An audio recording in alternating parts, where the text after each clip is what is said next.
durch des Himmels prächtigen Plan laufet, Brüder eure, laufet, Brüder eure Bahn, freudig, wie ein Held zum Siegen, wie ein Held zum Siegen, laufet, Brüder eure Bahn.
Kennedy, do solemnly swear I, John Fitzgerald Kennedy, do solemnly swear that you will faithfully execute the office of President of the United States that I will faithfully execute the office of President of the United States and will, to the best of your ability, and will, to the best of my ability, preserve, protect, and defend the Constitution of the United States. preserve, protect, and defend the Constitution of the United States. So help you God. So help me God.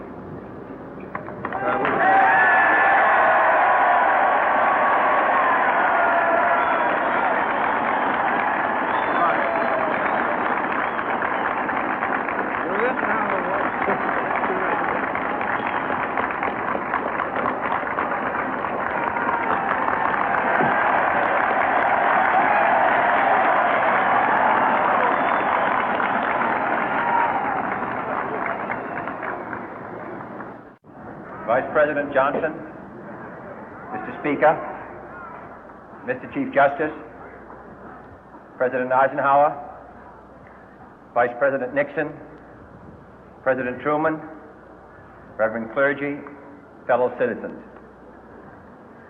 We observe today not a victory of party, but a celebration of freedom, symbolizing an end as well as a beginning, signifying renewal as well as change. For I have sworn before you and Almighty God the same solemn oath our forebears prescribed nearly a century and 3/4 ago.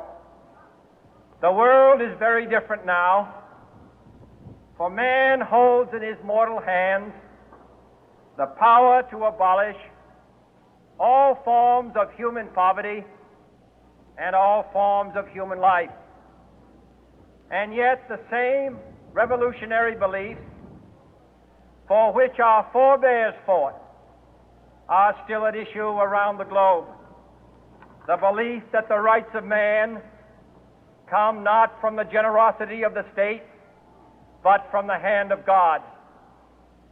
We dare not forget today that we are the heirs of that first revolution. Let the word go forth from this time and place to friend and foe alike that the torch has been passed to a new generation of Americans born in this century, tempered by war, disciplined by a hard and bitter peace, proud of our ancient heritage, and unwilling to witness or permit the slow undoing of those human rights to which this nation has always been committed and to which we are committed today at home and around the world.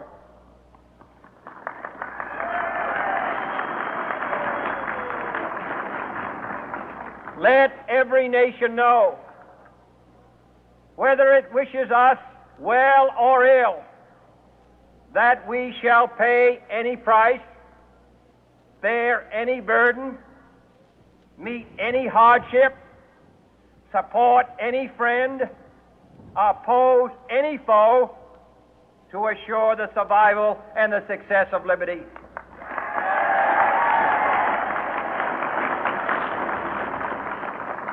This much we pledge and more.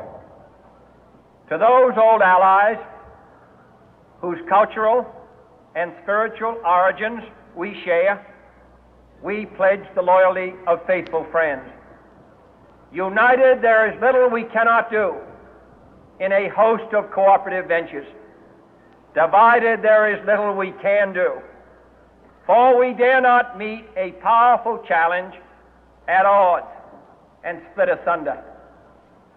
To those new states whom we welcome to the ranks of the free, we pledge our word that one form of colonial control shall not have passed away merely to be replaced by a far more iron tyranny.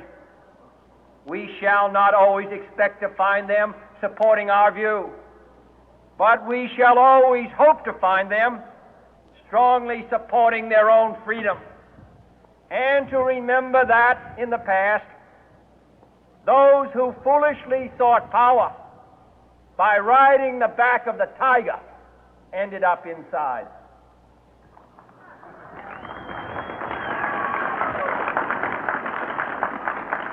To those people in the huts and villages of half the globe struggling to break the bonds of mass misery, we pledge our best efforts to help them help themselves for whatever period is required, not because the communists may be doing it, not because we seek their votes, but because it is right. If a free society cannot help the many who are poor, it cannot save the few who are rich.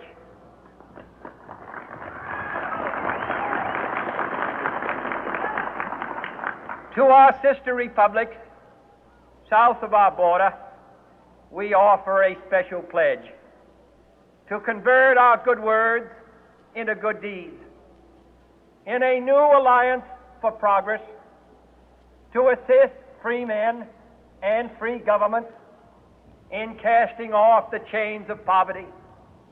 But this peaceful revolution of hope cannot become the prey of hostile powers.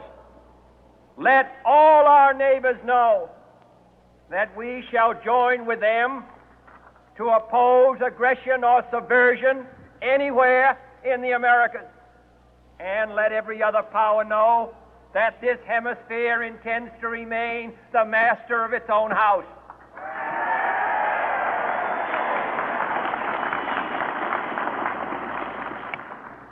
To that World Assembly of Sovereign States, the United Nations, our last best hope, in an age where the instruments of war have far outpaced the instruments of peace, we renew our pledge of support to prevent it from becoming merely a forum for invective, to strengthen its shield of the new and the weak, and to enlarge the area in which its writ may run.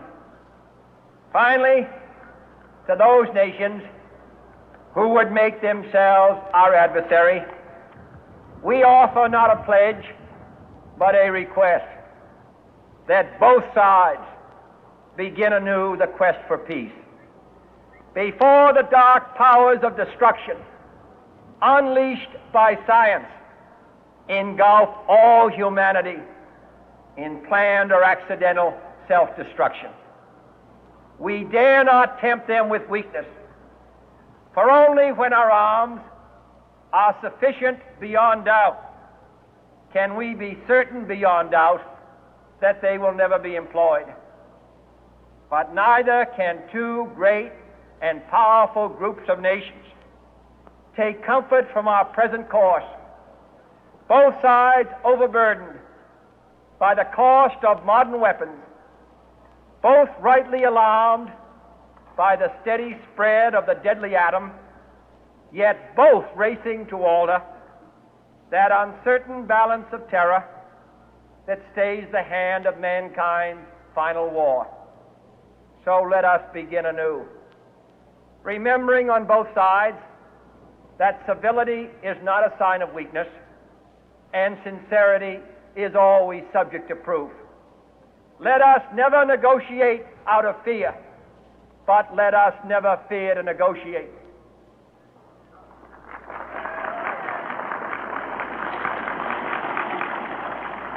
Let both sides explore what problems unite us, instead of belaboring those problems which divide us. Let both sides, for the first time, formulate serious and precise proposals for the inspection and control of arms, and bring the absolute power to destroy other nations under the absolute control of all nations.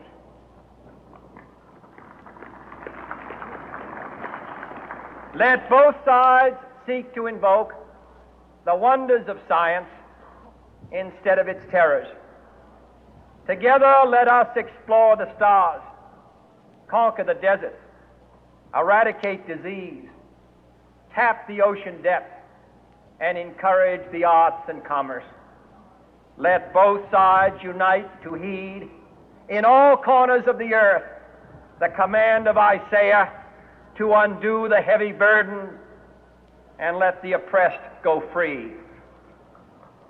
And if a beachhead of cooperation may push back the jungle of suspicion, let both sides join in creating a new endeavor, not a new balance of power, but a new world of law, where the strong are just and the weak secure and the peace preserved.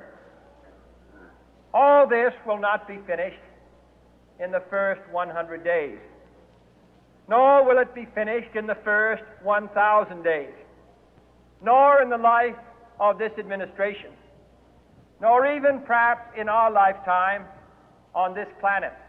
But let us begin.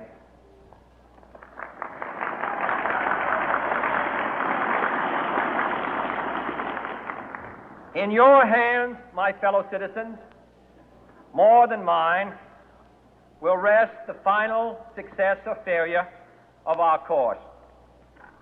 Since this country was founded, each generation of Americans has been summoned to give testimony to its national loyalty.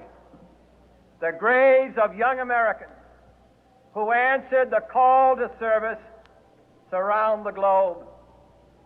Now the trumpet summons us again, not as a call to bear arms, though arms we need, not as a call to battle, though in battle we are, but a call to bear the burden of a long twilight struggle, year in and year out, rejoicing in hope, patient in tribulation, a struggle against the common enemies of man, tyranny, poverty, disease, and war itself. Can we forge against these enemies a grand and global alliance, north and south, east and west, that can assure a more fruitful life for all mankind? Will you join in that historic effort?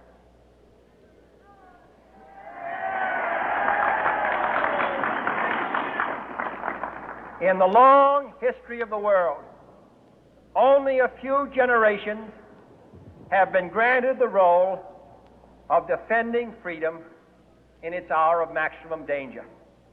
I do not shrink from this responsibility. I welcome it.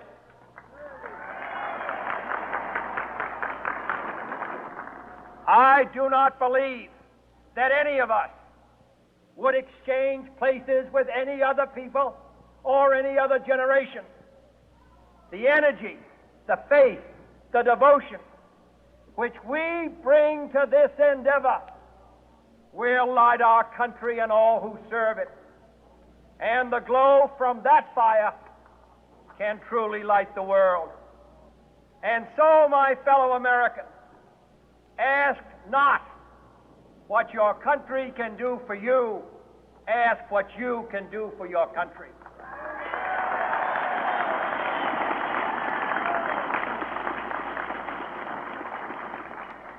My fellow citizens of the world, ask not what America will do for you, but what together we can do for the freedom of man.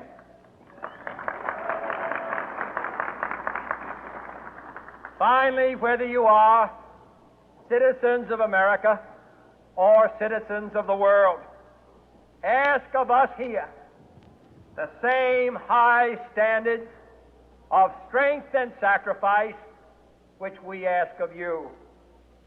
With a good conscience, our only sure reward, with history the final judge of our deeds, let us go forth to lead the land we love, asking His blessing and His help, but knowing that here on earth God's work must truly be our own.